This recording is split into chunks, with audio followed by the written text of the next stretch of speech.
kingdom is my opponent.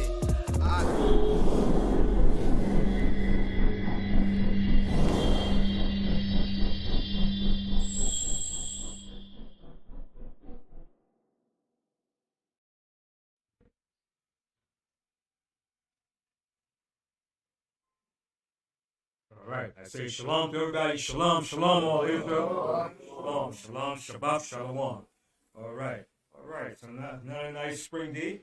Spring is in the air. Everything is blossoming and blooming, bringing forth, like the scripture says, Abib, to bring spring forth. All right. So I can say shalom. Before I start my class, I'm head straight into Psalms 74. But today's subject is going to be about Joseph and Israel in Egypt. All right, that's going to be today's topic. Joseph and Israel in Egypt. All right, because that's a very important part of our history when Joseph was in Egypt and Israel was in Egypt, and what transpired while he was down in Egypt before he led up to the slavery. Okay, so we're going to start with Psalm 74 chapter. My reader, my brother, Yahweh, King Yahweh. All right, Psalm 74. Reading from the book of Psalms, chapter 74, verse 1. O Yahweh, why hast thou cast us off forever? That's the question David was asking, right? Because David foreseen what was going to happen to his people. So he's asking the Most High, why did you cast us off forever? Continue. Why doth thine anger smoke against the sheep of thy pasture? Why are you so mad and angry with Israel? Why? Why is your anger smoke against the sheep of thy pasture? Because the Most High was angry with us, man. What the Most High did to us, man, you would think, what kind of God would do that to his people? But the Most High was mad, he was angry with us, and he was fed up with us. I would too, because we are hard people, man. We rebellious, we wicked. We wicked, man. I'm telling you, as a people, we rebellious, stubborn, we could be hateful, all right? We could be revengeful, vindictive, you name it. We could be all the above, especially when it comes to our own people, all right? So that's why they was asking, why are you so angry against the sheep of thy pasture? Go ahead. Remember thy congregation, which thou hast purchased of old. So he said, remember your congregation which you have purchased of old. Remember your people. All right, continue. The rod of thine inheritance. The rod of thy inheritance, because we're the Most High inheritance.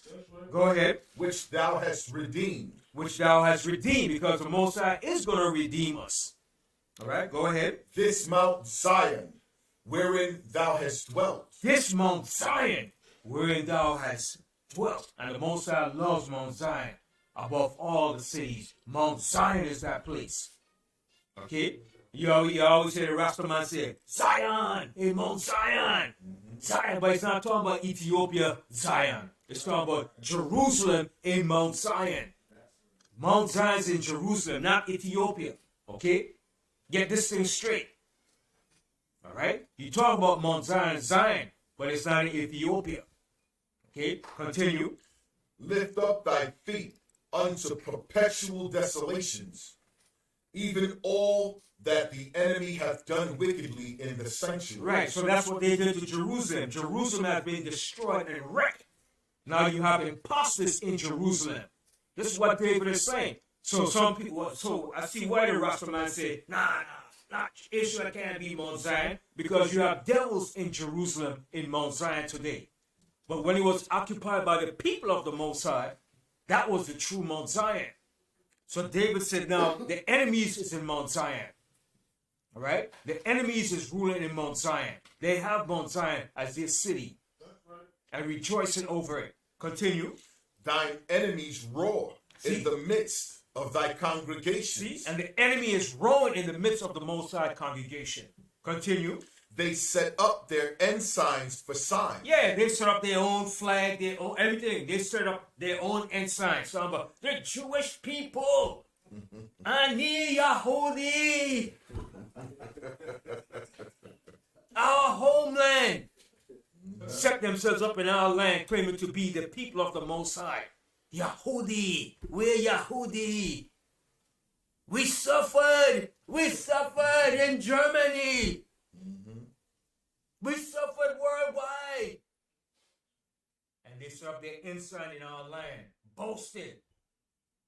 When the state of Israel was established in 1948, that America aids them with billions of dollars every year, non-stop, round the clock. That aid have never stopped. Okay? They get so much military aid, economical aid, scientific aid. That's welfare. But they don't call it welfare. Right. And they're still getting it, and they won't cut them off from that. Now they have been established. Should it be time to cut them off from getting all that money? Right. Over 70 years they've been getting billions of dollars. How much more are they going to get? That shows you they're all in league together to keep the lie and the conspiracy going. That's right. To teach that they're the Jewish people. Right? But the Most High is going to destroy it. He's going to destroy that fallacy very soon. Okay? Since 1948 and before that, they've been getting military aid, economical aid. They came out and said that Israel gets $10 billion, and it's probably more than that, a year in economical assets. Okay? $10 billion a year. Can you imagine that? And it's probably more. They're probably just telling you what they want you to know, but it's probably way more than that. Weapons, technology, the whole 9 yards, man. Right? But when it comes to us, there's no money. Just that they gave Ukraine billions of dollars again. After they gave them before. So you figure, where's all this money coming from when they claim that the country is broke? How is the country broke?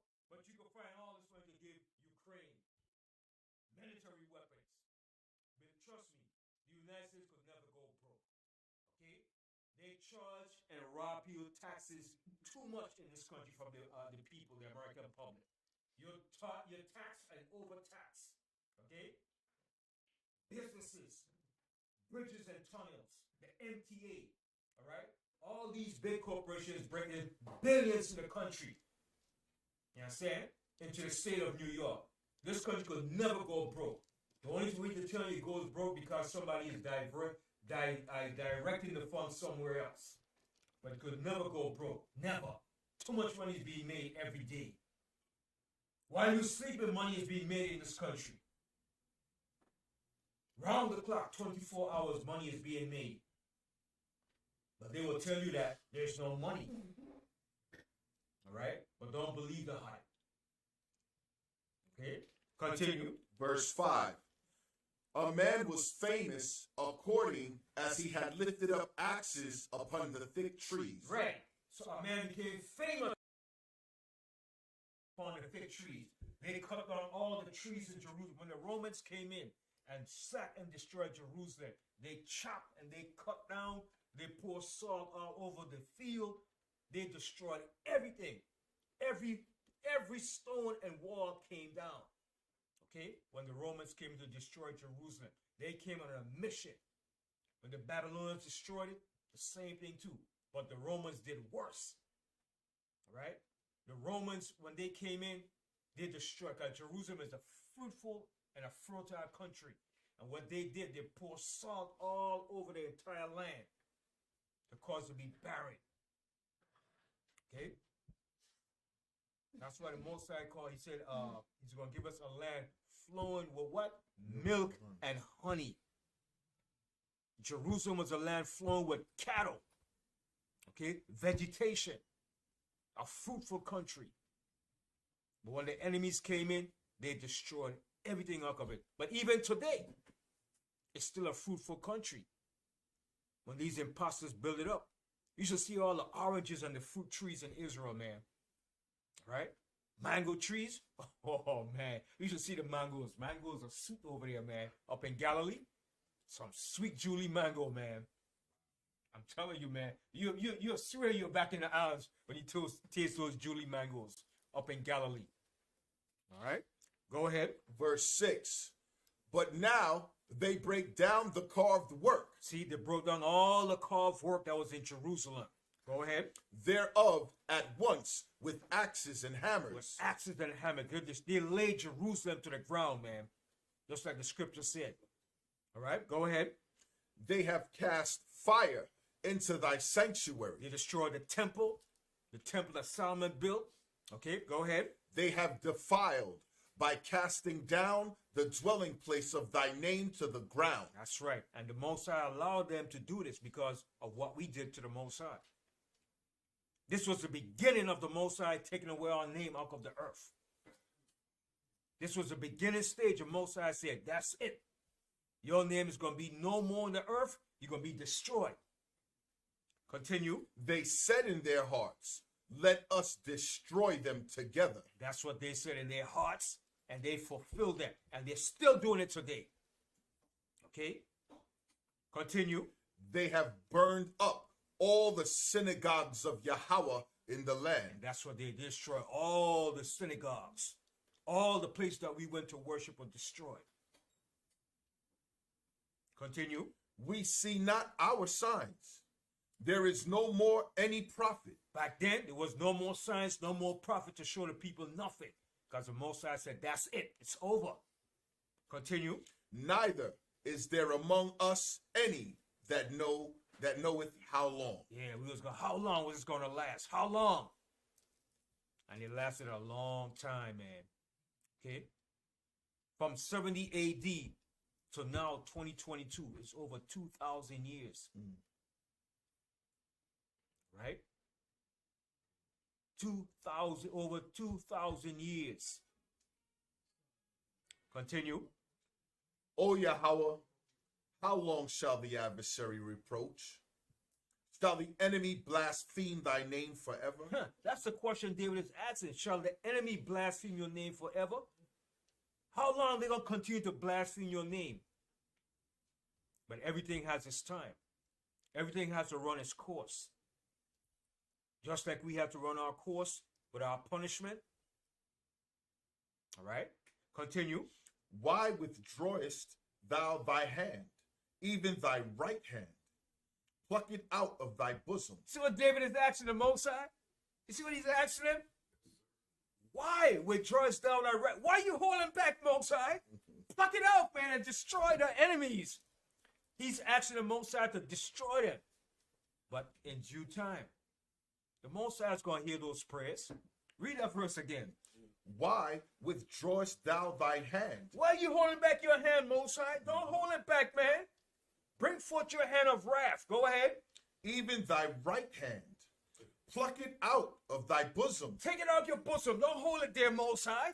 Go ahead. For Yahweh is my king of old, working salvation in the midst of the earth. And the Most High is going to work that salvation in the midst of the earth for his people. Continue. Thou didst divide the sea by thy strength. Thou breakest the heads of the dragons in the waters. Thou breakest the heads of Leviathan in pieces. Right. And gavest him to be meat to the people inhabiting the wilderness. And that's what he did. He gave the Leviathan meat to Esau when he was up in the caves to eat. Okay?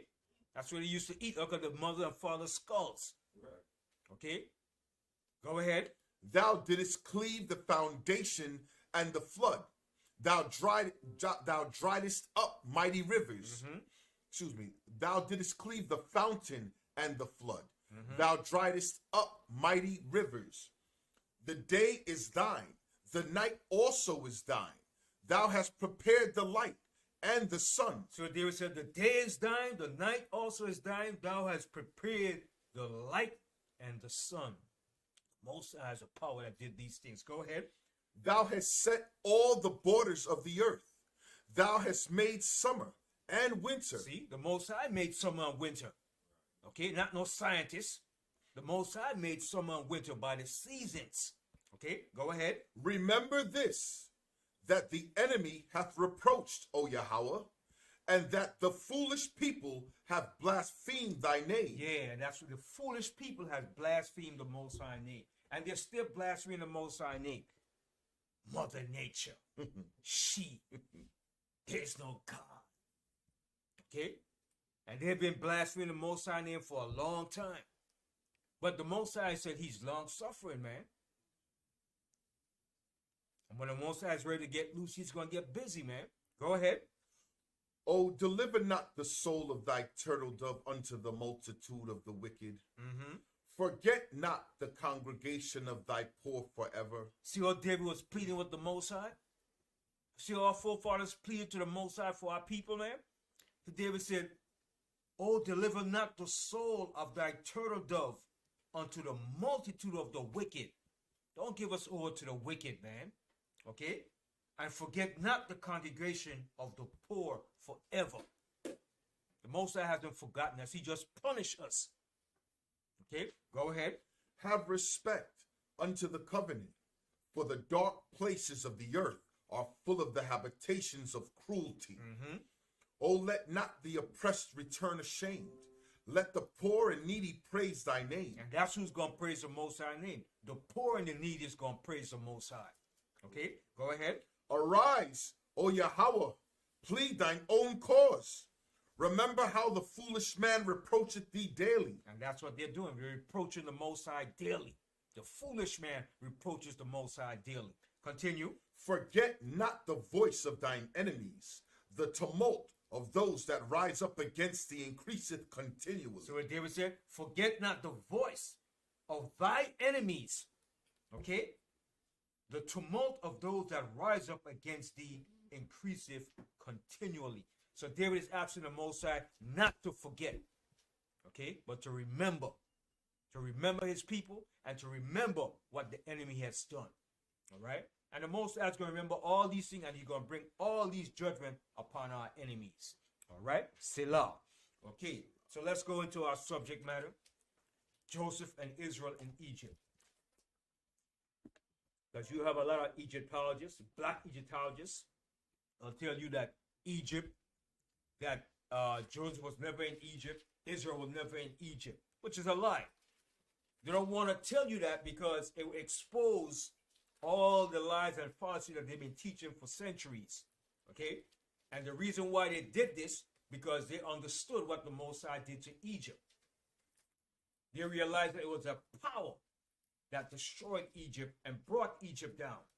And they don't want to give that recognition to the Most High or to acknowledge that the children of Israel did exist. Right? But the children of Israel did exist because Egypt would have never been what it have been if it wasn't for Joseph and Israel. All right? And if Israel didn't exist, then that means the Hyksos never did existed. Who are the Hyksos? Anybody know who are the Hyksos?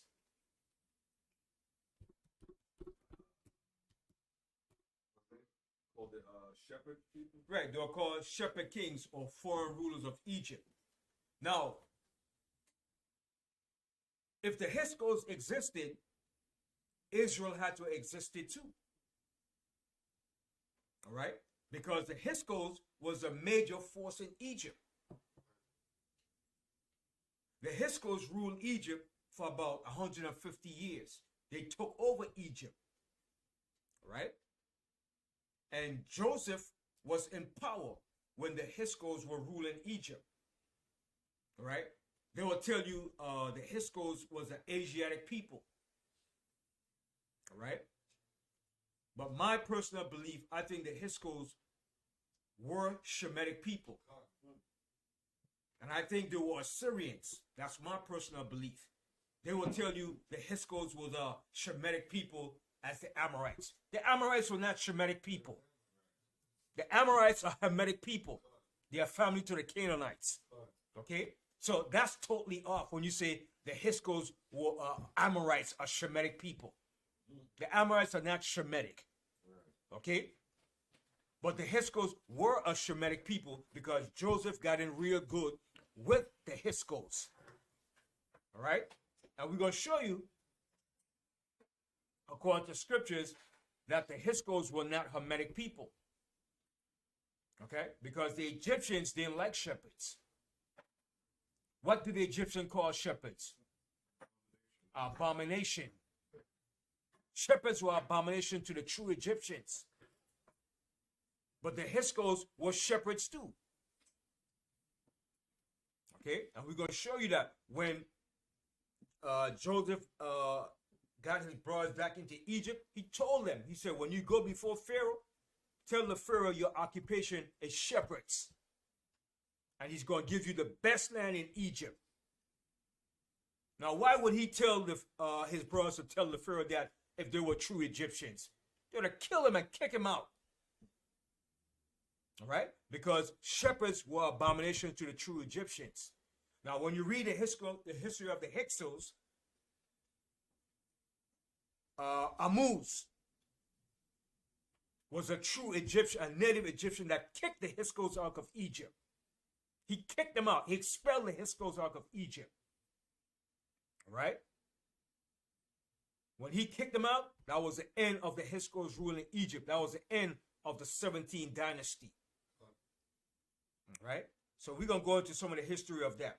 But we're going to move around in some of the areas in Genesis. Yes? I was going to say, looking at the Hyksos, they ruled in the area of the Nile Delta. Right, in The Albertus. ocean is in the Nile Delta. The same area, the same place. That's why they gave us that land.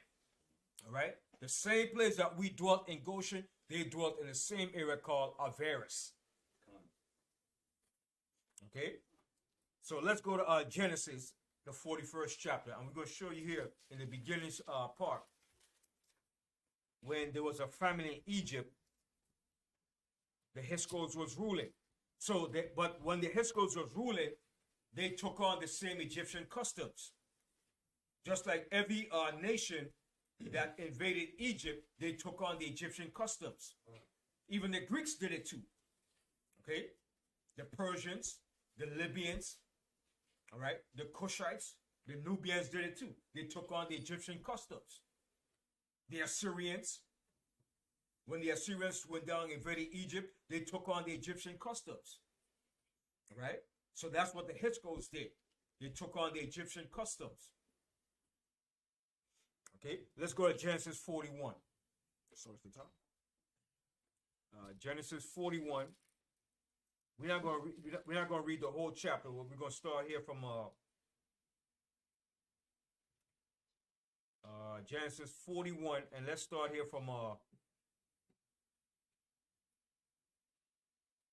let's start from the 14th verse, and we're going to jump around. Genesis 41 and 14. Reading from the book of Genesis, chapter 41, verse 14. Then Pharaoh sent and called Joseph, and they brought him hastily out of the dungeon. So this was not a native Egyptian Pharaoh. This was a Pharaoh of the Hyksos. All right? Continue. And he shaved himself. See, now he shaved because that's what the Egyptians did. They shaved. The Egyptians didn't wear beards. They shaved. So the Hyksos took on that same custom. All right? So what the Egyptians would do, they'll put on a fake beard. Okay? They shave their beards off. That's what the white man get that custom from, shaving the beards from. All right? Even the Muslim, Farrakhan, and them practice that same crap. Oh, you got to see smooth shaving. You see Farrakhan and his men? Smooth shaving. They got that from the Egyptians too. Okay? But all Shemitic people wore beards. The Assyrians, the Persians, the Syrians, the Moabites, the Ammonites. All of us wear beards. That's a Hebrew custom. That's a Hebrew culture. But the Egyptians, shave that thing off. Smooth shaven. And put on a fake beard. Okay, go ahead. And changed his raiment, and came in unto Pharaoh. So he came in unto Pharaoh, which was a Hyksos Pharaoh. Continue. And Pharaoh said unto Joseph, I have dreamed a dream, and there is none that can interpret it. And I have heard say of thee that thou canst understand a dream to interpret it. Right. So he heard the fame of Joseph, because while he was in prison, the butler and the different men told him about Joseph, how he could interpret dreams. So he said, I haven't had a dream. I want you to interpret this dream. All right? Because the Most High was bringing a serious famine in Egypt. Continue. And Joseph answered Pharaoh, saying, It is not in me. Yahweh shall give Pharaoh an answer of peace. So Joseph said, it's not in me, but it's the Most High that's going to give you the answer. Continue. And Pharaoh said unto Joseph, in my dream, behold, I stood upon the bank of the river, and behold, there came up out of the river 7 kine. What river was this? Right, the Nile River. Okay? The Egyptian call it the Itiru. That's the name of the river, the Itiru. Okay, go ahead. Fat-fleshed and well-favored, and they fed in a meadow. And behold, 7 other kind came up after them, poor and very ill-favored, and lean-fleshed, such as I never saw in all the land of Egypt for badness. So when he saw this, he was like, huh? What kind of dream is this? What is this? He knew it was something of an ominous vision, but he couldn't interpret or understand what it was. Because remember, a kings understand certain things that regular men don't understand. Because remember, the Most High said in the scripture, it's for you, O king, to know what? To interpret certain and know certain things. All right? So when he saw this, he was worried about this dream and this vision. Continue. Verse 20. And the lean and the ill-favored kind did eat up the first 7 fat kind. And when they had eaten them up, it could not be known that they had eaten them up, that they had eaten them. But they were still ill-favored, as at the beginning. So I awoke, and I saw in my dream, and behold, 7 ears came up in one stalk, full and good. All right. So now that's the years of plenty, plenteous. All right. In abundance. Continue. And behold, 7 ears withered thin and blasted with the east wind, sprung up after them. And that's going to be the time of famine and dearth. Nothing. Okay. Continue. And the thin ears devoured the 7 good ears. And I told this unto the magicians, but there was none that could declare it to me. So not even the magicians could have interpreted that dream. They was dumbfounded. Well, we don't know, Pharaoh. We can't interpret this dream. All right. So not even Satan was giving him an answer. Okay, go ahead. And Joseph said unto Pharaoh, the dream of Pharaoh is one. Yahweh hath showed Pharaoh what he is about to do. See, and the Most High said, the Most High is going to show you, Pharaoh, what he's about to do. Now, the Most High was doing what? The Most High was paving the stage and the whole theater for Joseph and Israel. All right? In the land of Egypt. The Most High was preparing that stage for us. Continue. The 7 good kind are 7 years, and the 7 good ears are 7 years. The dream is one. And the 7 thin and ill-favored kind that came up after them are 7 years. And the 7 empty ears blasted with the east wind shall be 7 years of famine. 7 years of famine. Can you imagine that? 7 years of famine. That's not easy. 7 years of famine, no food. That means you have to prepare yourself before that 7 years famine and have all your food in storehouses. I mean, the ground can't grow no food. There's no water. There's nothing. That's a serious thing, man. Okay? Continue. Verse 28. This is the thing which I have spoken unto Pharaoh. What Yahweh is about to do, he showeth unto Pharaoh. So the Most High said what he's about to do, he's going to show Pharaoh. Continue. Behold, there come 7 years of great plenty throughout all the land of Egypt. See? 7 years of great plenteous all throughout Egypt. Because remember, Egypt was that superpower just like America back then. All right? It was that great kingdom. Continue. And there shall arise after them 7 years of famine, and all the plenty shall be forgotten in the land of Egypt, and the famine shall consume the land. See, and that famine is going to consume the land. Now, you got to remember, Egypt is a big country. All right? Egypt is about 396,121 square miles. That's almost double the size of the state of Texas. And you know Texas is a big state. So now, in Egypt, it was divided by sections. Upper Egypt, Middle Egypt, Lower Egypt.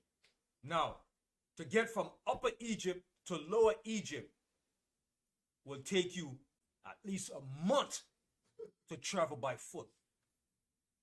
All right? That's a distance about at least 500 miles. 500 miles is from here to where? Let me see if y'all can figure it out. 500 miles roughly is from here to about close to North Carolina. Yeah. Now you driving, that's how many hours? 9, 10. About 9, 10 hours. Figure it out. So if you're walking, that's how big Egypt is. From one part, from the upper to the lower part. That's a big country. So that's why when Joseph and them were ruling, they were up in the lower parts of Egypt. Then you had the upper part, which is down south. Then you had the middle kingdom. So it took about a month for information and news to travel back and forth. If you ride on a donkey or a horse or a camel. Okay? Imagine that. Okay, so continue. Verse 31, reading out of the book of Genesis, chapter 41. And the plenty shall not be known in the land by reason of that famine following, for it shall be very grievous. And for that the dream was doubled unto Pharaoh twice. It is because the thing is established by Yahweh. The Most High established that. It was established by the Most High. The Most High was signifying, and he was doing this for a purpose. Continue. And Yahweh will shortly bring it to pass. And it came to pass. It did come to pass. Continue. Now therefore, let Pharaoh look out a man discreet and wise, and set him over the land of Egypt. And so the Most High setting the whole scenario for Joseph, and Joseph was going to be this man. He was going to be that man in Egypt. All right? Joseph was the first of our fathers to ever rule in a dynasty or a kingdom upon the face of the earth. And it wasn't no ruler greater than Joseph when he ruled in Egypt. All right? Continue. Verse 34. Let Pharaoh do this, and let him appoint officers over the land, and take up the 5th part of the land of Egypt in the 7 plenteous years. So there's no preparing for that. Preparing. In the time of plenty, you prepare. All right? Continue. And let them gather all the food of those good years that come, and lay up the corn under the hand of Pharaoh, and let them keep food in the cities. And you see in the storehouses. They had storehouses. All right? That they kept store food in it. All right? What they call silos today in America. All right? Where you store food, corn, and different crops. It was the same thing back in Egypt. Continue. And that food shall be for store to the land against the 7 years of famine. See? And that food is going to be for the land against the 7 years of famine. Continue. Which shall be in the land of Egypt, that the land perish not through the famine. And the thing was good in the eyes of Pharaoh, and in the eyes of all his servants.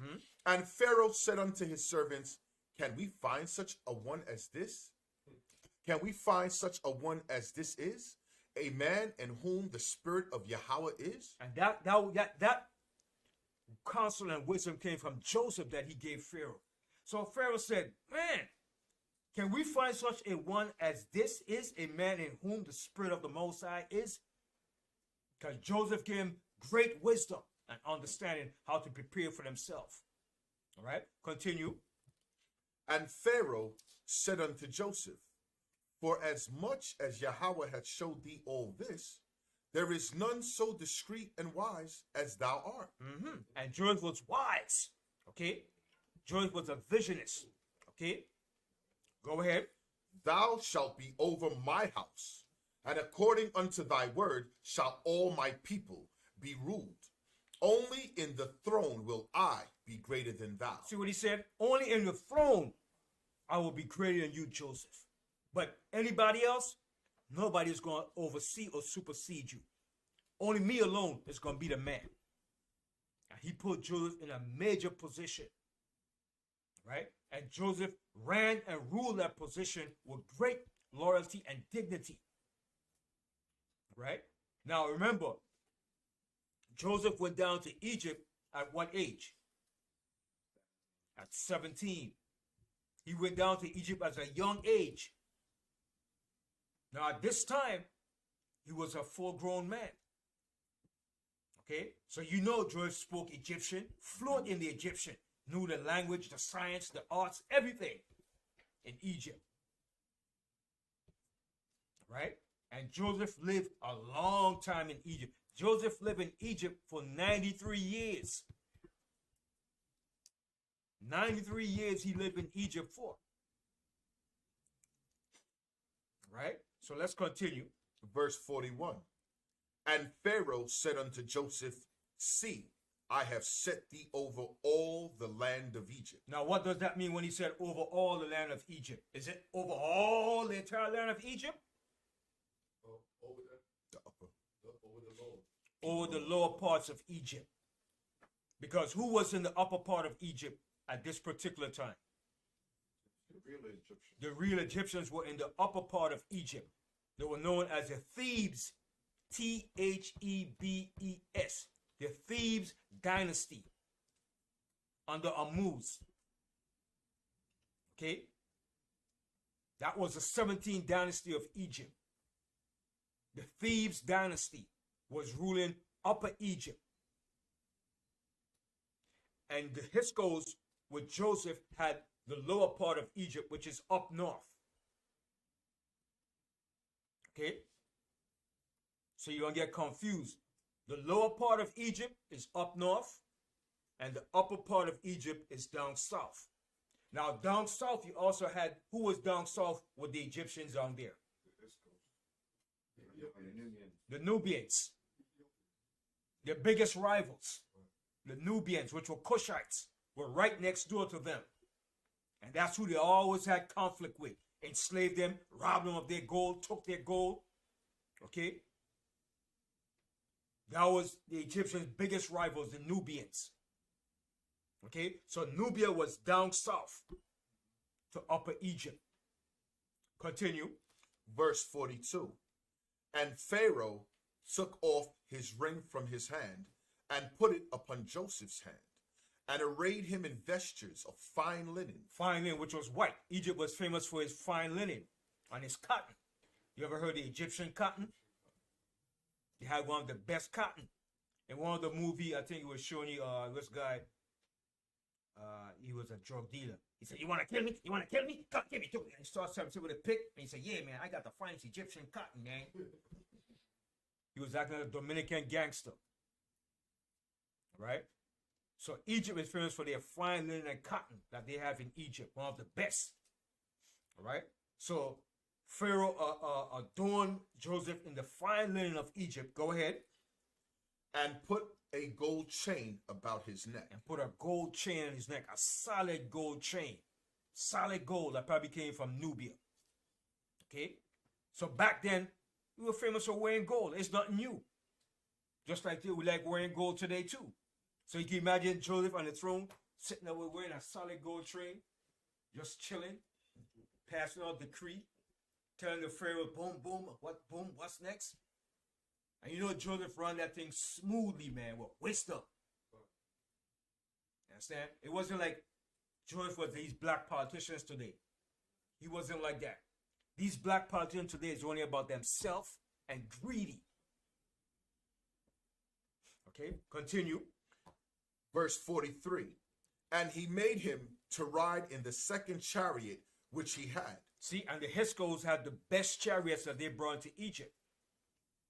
They brought some highly advanced chariots and weapons into Egypt. That's how they was able to take down Egypt, because they brought advanced weapons, weaponry, and chariots into Egypt. All right, continue. And they cried before him, bow the knee. And he made him ruler over all the land of Egypt. See, and he made him ruler over all the land of Egypt, which is the lower part of Egypt. Okay, continue. And Pharaoh said unto Joseph, I am Pharaoh, and without thee shall no man lift up his hand or foot in all the land of Egypt. Because a Pharaoh was like a god. He was a supreme ruler of Egypt. The supreme ruler. Whatever he said, let it be said and let it be done. He had the final word in anything that goes on in Egypt.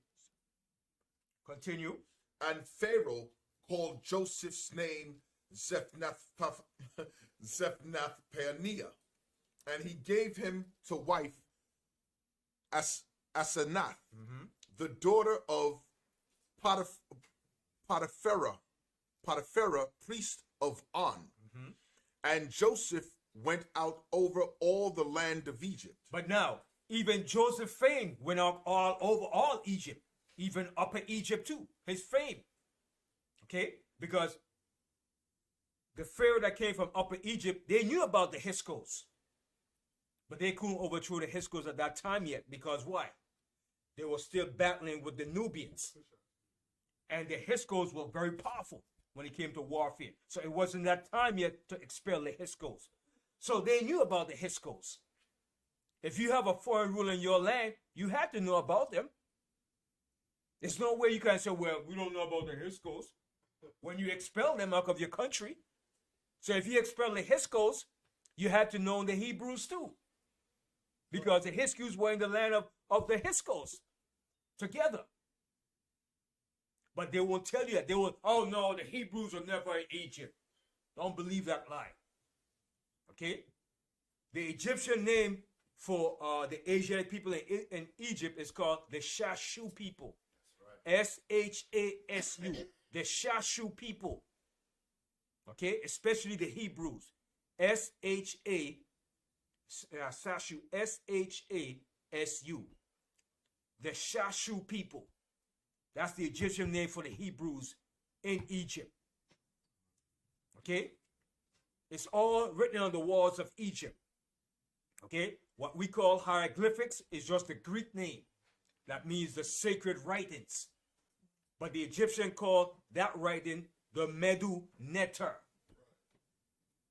Okay? But the Greeks call it hieroglyphics. So on the Medu Neter, they left all the records of everything that they did was recorded on the walls of Egypt. Everything.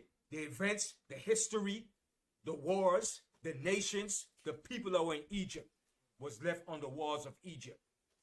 Okay? So we were known as the Shashu people in Egypt. It's written all over the walls in Egypt. Okay? Continue. And Joseph went out over all the land of Egypt. So his fame went abroad. Okay? Ammuz heard of his fame. Okay? Continue. Verse 46. And Joseph was 30 years old when he stood before Pharaoh, king of Egypt. So he was 30 at this time when he began to rule Egypt. Okay? So remember, he went down to Egypt at the age of 17. So at 30, that's when he became a ruler in Egypt and began to rule Egypt. Continue. And Joseph went out from the presence of Pharaoh and went throughout all the land of Egypt. And in the 7 plenteous years, the earth brought forth by handfuls. And he gathered up all the food on the 7 years, which were in the land of Egypt, and laid up the food in the cities. The food of the field, which was round about every city, laid he up in the same. And Joseph gathered corn as the sand of the sea. See how much corn he gathered? Multitude of corn. Bushels of corn. All right? Just like the United States is famous for producing corn. That's why they call, you ever heard they said the corn belt states? Name some of the states that are famous for producing corn in the United States. Nebraska. Kansas. Iowa. Ohio. Where else? Michigan. All right. Upstate New York, Illinois, Massachusetts. not so much Massachusetts, Missouri, Kansas, the Corn Belt state. They famous for producing corn. And the United States is one of the largest corn producers next to Canada. So Egypt was the same way too. A lot of corn. And all this came from where? From the lower parts of Egypt. The fertile part of Egypt. Because the further down you go into Egypt, down south is what? What type of terrain is down south? No, in Egypt. When you go down south in Egypt, what type of terrain do you encounter? Desert. Desert land. All right? But up north is where the delta is more marshland, fertile land. That's why Joseph gave us the best land in Egypt, in Goshen. And we're going to read about that. That was the most fertile land in Egypt, the best land in Egypt. All right? Continue. And Joseph gathered corn as the sand of the sea, very much, until he left numbering, for it was without number. And unto Joseph were born 2 sons before the years of famine came, which Asenath, the daughter of Potipharah, priest of On, bare unto him. So he married an Egyptian woman in Egypt. And why? Why would he marry the Egyptian woman? Why did Joseph marry an Egyptian woman?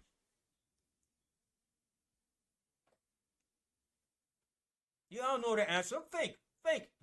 You all know the answer. Yeah. To consolidate the power. Huh? To consolidate the power. To consolidate the power. He said. To a certain degree. To a certain degree. But why did he marry the Egyptian wife?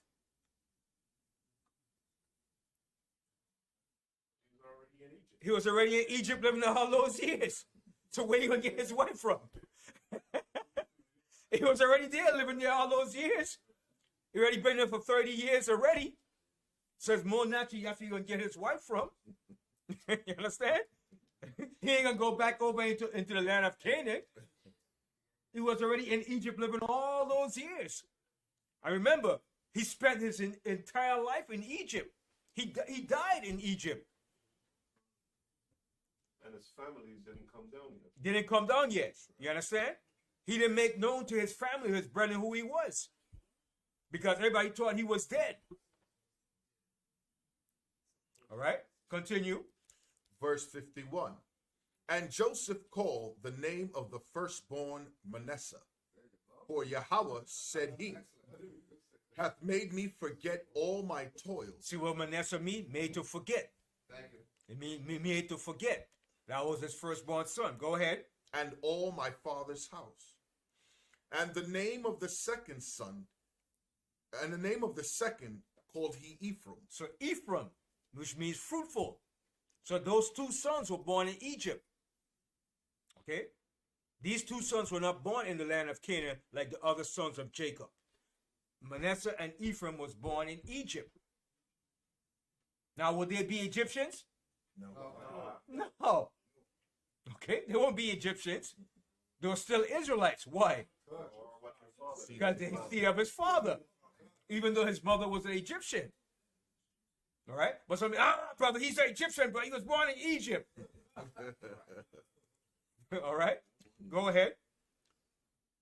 And the name of the second called he Ephraim, for Yahweh hath caused me to be fruitful in the land of my affliction. See? And that's what Ephraim means, to be fruitful. Continue. And the 7 years of plenteousness that was in the land of Egypt were ended. So it came to an end. Now, was there any slavery yet? No, ain't no slavery here yet. Ain't no slavery, ain't nowhere close yet. So, if I'm looking at this here now, ain't no way in hell you could have been 430 years in Egypt. That's right. All right? We're going to show you. There's no way you could have been 430 years in Egypt. Joseph's already ruling. There's no slavery. Continue. And the 7 years of dearth began to come, according as Joseph had said. And the dearth was in all lands, but in all the land of Egypt there was bread. See, but there was bread in Egypt. So there was a famine in the land of Canaan. There's a famine all over the earth. But Egypt had bread. Okay, go ahead. And when all the land of Egypt was famished, the people cried to Pharaoh for bread. And Pharaoh said unto all the Egyptians, Go unto Joseph. Hey, don't cry to me. Go to Joseph. He's a man. Go to him. All right, go ahead. What he saith to you, do. What he said to you, you do. Okay, and if you didn't do it, you're going to put to death if you didn't do it. Because whatever Joseph said was solid gold. Continue. And the famine was over all the face of the earth. And Joseph opened all the storehouses and sold unto the Egyptians. And the famine waxed sore in the land of Egypt. So now, you see now. So when you get to Exodus, right? And it said, there arose a new king that knew not Joseph. How could he not know Joseph? When all this frame of what he did was in Egypt. But what the scripture is saying, when he said he did not know Joseph, he didn't regard Joseph. He didn't give a damn what he did. That's what it means. I'm the new Pharaoh. I'm the new Pharaoh in Egypt now. I'm changing everything. What I said is going to be my new decree and policy. But he knew Joseph because, like I said, the Egyptian kept records on the walls of Egypt known as a medu neter. Everything was recorded and put down there, what went down in Egypt. Okay? They knew Joseph, but he didn't give a damn because he had his own plan when he kicked out the H.O.D.C. You Hebrews here in Egypt, you living good? Okay, it's time to pay the price now. You going to slavery. We don't like you because they didn't like us. The Egyptians didn't like us, okay? Get that in your thick skulls. They didn't give a damn about us. They didn't care about us. Okay? They fed us to the alligators too. That's right. Just like it did here in America too. That's why he said, when it was a male child, cast him in the Nile River. Why was he cast in the Nile River? So the crocodiles could eat him. Okay? Let's continue reading on. And all countries came into Egypt to Joseph. All countries came into Egypt to Joseph. The Canaanites, the Hittites, the Assyrians, all countries that was in that era came down to Egypt for food. Mesopotamia, okay? The rulers of Babylon, okay? What's his name? The one that made those similar to 10 Commandments in Babylon. What's his name? Hammurabi. All these people came down to Egypt too. The Hammurabi Code. All the people that was up here in Palestine and that Fertile Crescent, they all came down to Egypt because Egypt traded with Mesopotamia. Do you know that stuff that the Egyptians put under their eye, that black stuff called coal? That came from Mesopotamia. They traded with the people in Mesopotamia for that. It's like a camouflage you put under your eye to protect your eye from the sun. All right, even the football players put it on. In baseball, the Egyptians were the one that first used that, and they got that from the people of Mesopotamia. They traded with the people from Mesopotamia for that. All right, Egypt did a lot of trading with different countries. Okay, a lot of ideas that Egypt had too came from the Shemitic people that came down to Egypt too. So that coal, I think it's Kohll, that they put under their eyes to protect them from the sun because Egypt was hot. That came from the people from Mesopotamia, up in Mesopotamia. All right? And the gold, you know the gold, where did Egypt get their gold from? From Nubia, from the Nubians. All right? Continue. And all countries came into Egypt to Joseph for to buy corn, because that the famine was so sore in all lands. Mm-hmm. Continue. Continue, yeah. Chapter 42, reading out of the book of Exodus. Now when Jacob saw that there was corn in Egypt. Now when Jacob saw there was corn, because it was a famine in the land of Canaan. So Jacob said, listen, man, there ain't no food here. Even the food that Jacob had wasn't enough. So Jacob told his sons, listen, man, look, y'all got to go down to Egypt. So now, was Egypt a strange country to us? No. Egypt wasn't a strange country to us. We knew about Egypt. Abraham went down to Egypt. Isaac went down to Egypt. So it wasn't strange to us. All right? Go ahead. Jacob said unto his sons, why do ye look one upon another? Yeah, so they were looking like, yo, Dad, there's no food, man. What we gonna do, man? So you know when you're trying looking for you for food, and you're looking like, and you hear Belly going, and Belly start talking, you're like, yo, don't look at me. I ain't got no food. All right, go ahead. And he said, behold, I have heard that there is corn in Egypt. So he heard there was corn in Egypt. But little did he know, he didn't know Joseph was the man that was controlling and running that operation in Egypt. Little to his surprise.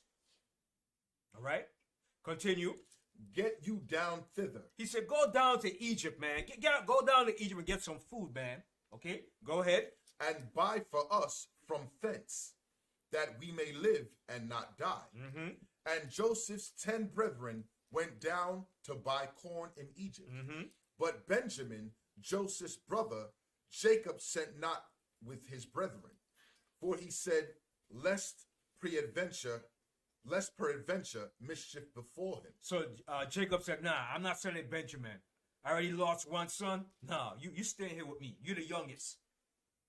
All right, continue. And the sons of Israel came to buy corn among those that came, for the famine was in the land of Canaan. See, the famine was in the land of Canaan too. Continue. And Joseph was the governor over the land. See, and Joseph was the governor. Joseph was the man running things in Egypt. Okay? So Joseph would be like who Joseph would be like who today? What black representative would be a big shot in America today? Who's a black governor today? Who? What's his name? Yeah, Mayor Eric Adams. Eric Adams. That's mayor. Right. It's almost the same thing. Then remember the first black governor of Virginia. What's his name? Wilder. All right.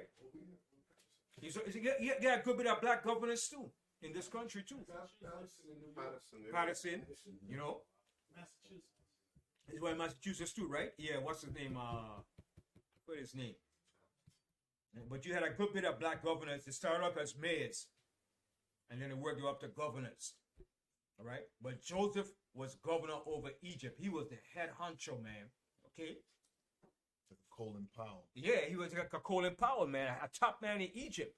And Joseph was a military man too. He knew military too. But his specialty was dealing with what? The politics and the science of Egypt. Okay? Every country deals with politics and science. Yes. Like the Pharaoh said, he was only second to him. Second to him. Running the country. Yeah. Basically running the country. He advised the Pharaoh too. Okay? Not even his magicians or his men next to him could like give him advice. Unless it came from Joseph. Mm-hmm. Okay? So that shows you the power that we have as a people. All right? And that's why in the Reconstruction era in this country, it was predominantly Jakes that ran this country during the Reconstruction era. And when Esau saw that, he said, no. We got to bring back Jim Crow. You niggas got to go. You niggas got to go. No. Put Jim Crow, come on. Get back in here, man. Too much Negroes in the Reconstruction era. And from that point, during the Reconstruction era to the Black Wall Street, within 60 years, Jake was able to fully develop a full-run city. Mm-hmm. Within 60 years. Mm-hmm. Sustain himself within 60 years. And Esau couldn't believe that. Right, Uncle Slavery, within 60 years, we had everything going for ourselves, man. Everything. That's why Esau had to destroy it, man. He had to put an end to that because competition it's not good for Esau, especially when it comes from us, because we will supersede and overthrow him, and he knows that. All right, continue. Verse 6. And Joseph was the governor over the land. See, and he was governor over the land. Go ahead. And he it was that sold to all the people of the land. So he was responsible for that. All right, continue. And Joseph's brethren came and bowed down themselves before him with their faces to the earth. So they came bowing down to him with their face to the earth, but they didn't know who he was there. But they knew he was in charge. Yes. If you remember back in the same book when he was actually telling them from the dream, I think chapter 37. Before, yeah. Yeah, he was telling them like, all y'all are gonna bow down. You're gonna bow down to me. And they said, what is this madman talking about? What he's gonna say, that you're gonna be over us, and we're gonna be over us and our father. But he was telling them that, but they didn't believe him. Vision. Right? He was a visionist. And it came to pass. They came and they bowed down to him with their face to the ground. They didn't have no choice. Continue. And Joseph saw his brethren, and he knew them. See? But how did Joseph knew that was his brethren? They had beards. They had beards. They had beards. And it was what? It was how much of them all together? Right. That was only like what? 11. 13 years after. So he didn't forget. So when he saw him, he said, "Yeah, look at these Negroes, man. Look at these Negroes coming to Egypt now. You know what? I'm gonna play them now. I'm gonna play a game with these Negroes now. I'm gonna play a mind game with these Negroes." And he right away he knew them because of their beards. And you know Israel, with all swag. You know, go ahead. But made himself strange unto them. Right. So he act like he didn't know who they were. Okay, go ahead. And spake roughly unto them. And he spake rough unto them. All right, go ahead. And he said unto them, Whence come ye? He said, where you come from? Go ahead. And they said, From the land of Canaan, to buy food. And Joseph knew his brethren, but they knew not him. But they didn't know him. Why they didn't know him? He was shaving and wearing Egyptian apparel, wearing Egyptian garb, everything. Okay, go ahead. And Joseph remembered the dreams which he dreamed of them, and said unto them, Ye are spies. So Joseph said, you guys are spies, man. You know, you are spies, man. I don't believe you. Go ahead. To see the nakedness of the land ye are come. What does he mean when he said to see the nakedness? See the condition that it was. You have to see the condition that Egypt is in now, a deplorable state. All right, go ahead. And they said unto him, Nay, my lord, but to buy food are thy servants come. We are all one man's sons. We are true men. Thy servants are no spies. And he said unto them, Nay, but to see the nakedness of the land ye are come. So Joseph said, nah. You guys are spies, man. You come to see what Egypt looked like now so you could take advantage of it. All right, go ahead. And they said, Thy servants are 12 brethren. So now they're fessing up now. They're telling everything now. They're telling everything before Joseph now. Go ahead. The sons of one man in the land of Canaan. And behold, the youngest is this day with our father, and one is not. And Joseph said unto them, That is it that I spake unto you, saying, Ye are spies. Oh, I'm sorry. And Joseph said unto them, That is it that I spake unto you, saying, Ye are spies. Joseph said, you are spies, man. Joseph said, I don't want to hear that. You guys are spies, okay? So you know now they're fearing now, like, oh my gosh, what is he going to do to us now? Go ahead. Hereby ye shall be proved. By the life of Pharaoh ye shall not go forth hence, except your youngest brother come hither. Whoa. So Joseph, he played a game at them now. All right, go ahead. Send one of you, and let him fetch your brother, and he shall be kept in prison, that your words may be proved, whether there be any truth in you, or else by the life of Pharaoh, surely you are spies. So he put him in a hard position now. Okay, he was proving them. Go ahead. And he put them all together into ward 3 days. And Joseph said unto them the third day, This do, and live, for I fear Yahweh. If ye be true men, let one of your brethren be bound in the house of your prison. Go ye, carry corn for the famine of your houses. But bring your youngest brother unto me, so shall your words be verified, and ye shall not die. And they did so. And they had no choice. Now they're going back to bring a report back to their father Jacob. All right, go ahead. And they said one to another, we are verily guilty concerning our brother, and that we saw the anguish of his soul when he besought us, and we would not hear. Therefore is this distress come upon us. And Reuben answered them, saying, spake I not unto you, saying, do not sin against the child? And ye would not hear. Therefore, behold, also his blood is required. So that's what Reuben is saying to them now. Damn, this is what happened to us because what we did to our brother Joseph. So he's bringing it back to their remembrance now. Damn, this was what happened to us for what we did now. Go ahead. And they knew not that Joseph understood them, for he spake unto them by an interpreter. See? So Joseph knew, but he used an interpreter. All right? So Joseph was playing them good, man. All right? So now that interpreter had to know what? Hebrew. 2 languages. Yeah. He had to know Egyptian and Hebrew. But you know what? That shows you that nothing changes in most world kingdoms. Even in this kingdom, you have interpreters too. All right? They speak English and different languages. So it's the same thing, but sure that history always repeats itself when it comes to kingdoms and rulership. Because they had interpreters back then, and you have interpreters here today in the United Nations. So if you go up there to speak Russian, they have a Russian interpreter. That's right. All right? That shows you how I show you that kingdoms back in the past weren't stupid neither. They had intellect and wisdom too. All right? Go ahead. Verse 24. And he turned himself about from them and wept, and returned to them again, and communed with them, and took from them Simeon, and bound him before their eyes. Then Joseph commanded to fill their sacks with corn, and to restore every man's money into his sack, and to give them provision for the way. And thus did he unto them. And they laded their asses with the corn, and departed thence. And as one of them opened his sack to give his ass provender in the inn, he espied his money, for behold, it was in his sack's mouth. So Joey put money into the sack.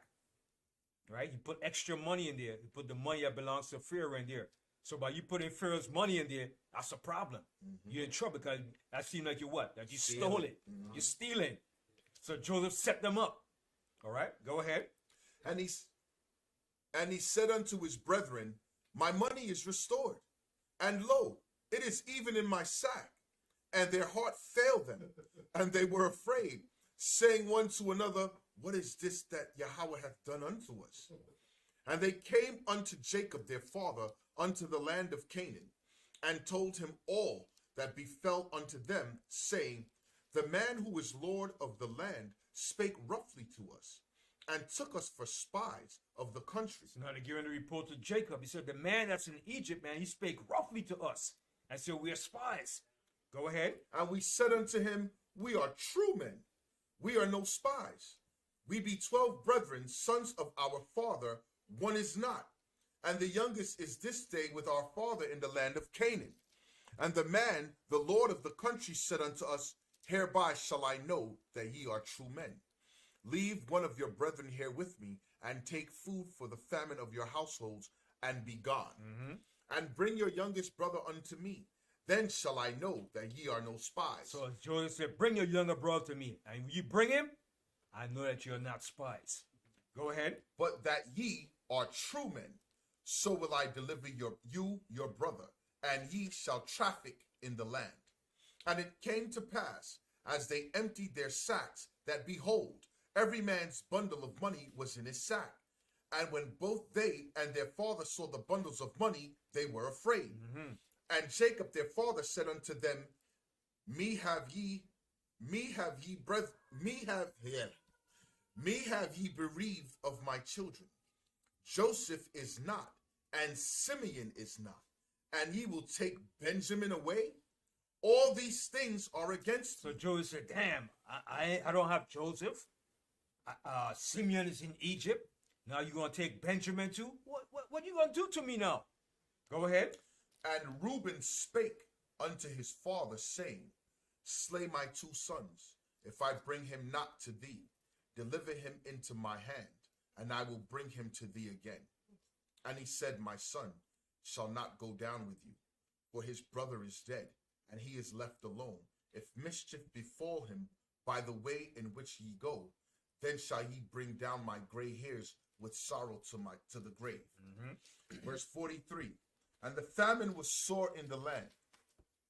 And it came to pass, when they had eaten up the corn which they had brought out of Egypt, their father said unto them, Go again, buy us a little food. So they eat up all that corn. You got that's a lot of mouths to feed, man. Remember, it was what? Jacob, his wives, his sons, his grandchildren. All right, 70 people to eat. That's a lot of mouths to eat, man. Servants. All right, the servants. All right, go ahead. And Judah spake unto him, saying, The man did solemnly protest unto us, saying, Ye shall not see my face, except your brother be with you. If thou wilt send our brother with us, we will go down and buy thee food. But if thou wilt not send him, we will not go down. For the man said unto us, Ye shall not see my face, except your brother be with you. And Israel said, Wherefore dealt ye so ill with me, as to tell the man whether ye had yet a brother? Jacob said, man, why you gonna tell me you have another brother, man? Why you gonna do that, man? You just were running your mouth off, huh? Huh? And loose lips sink ships, huh?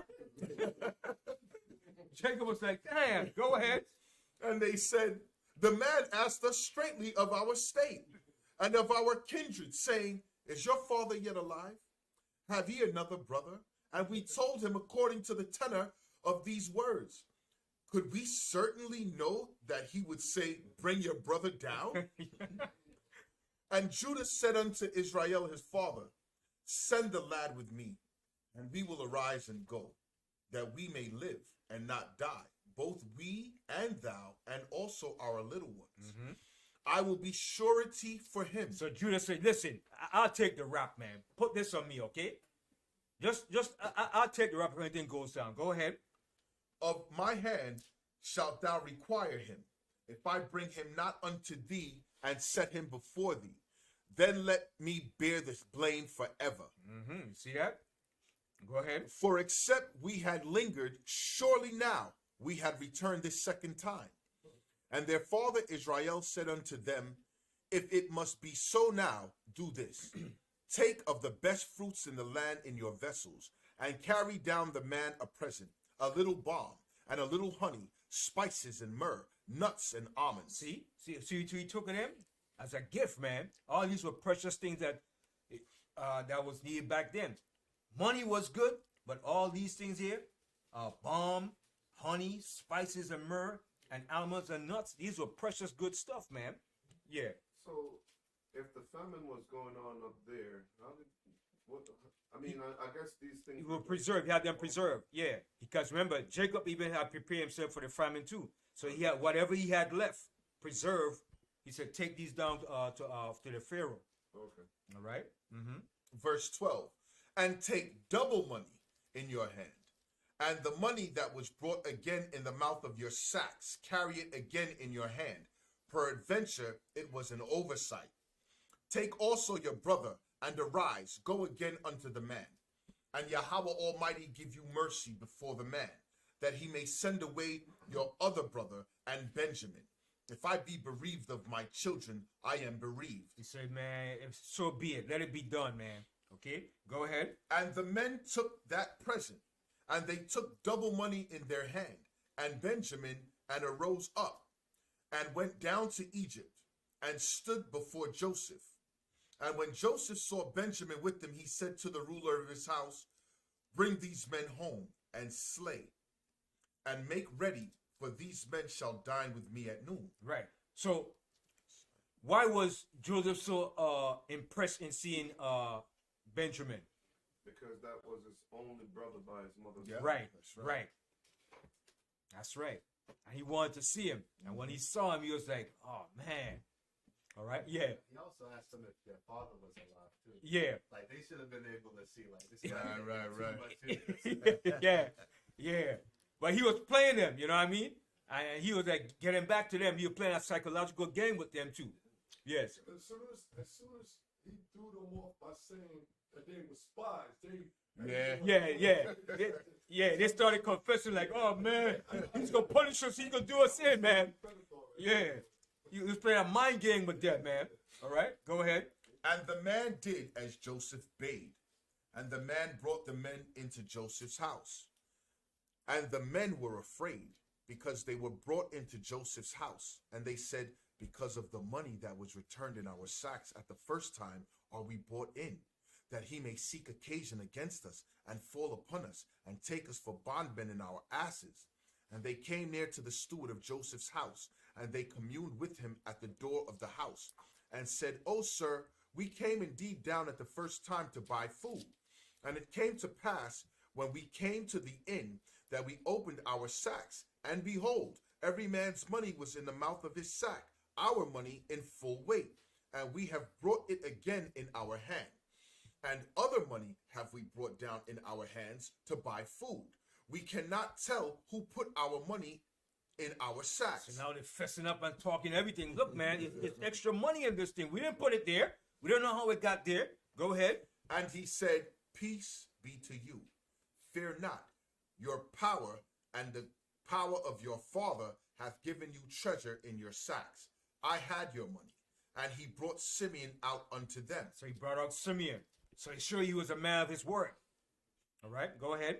And the man brought the men into Joseph's house and gave them water. And they washed their feet. And he gave their asses provender.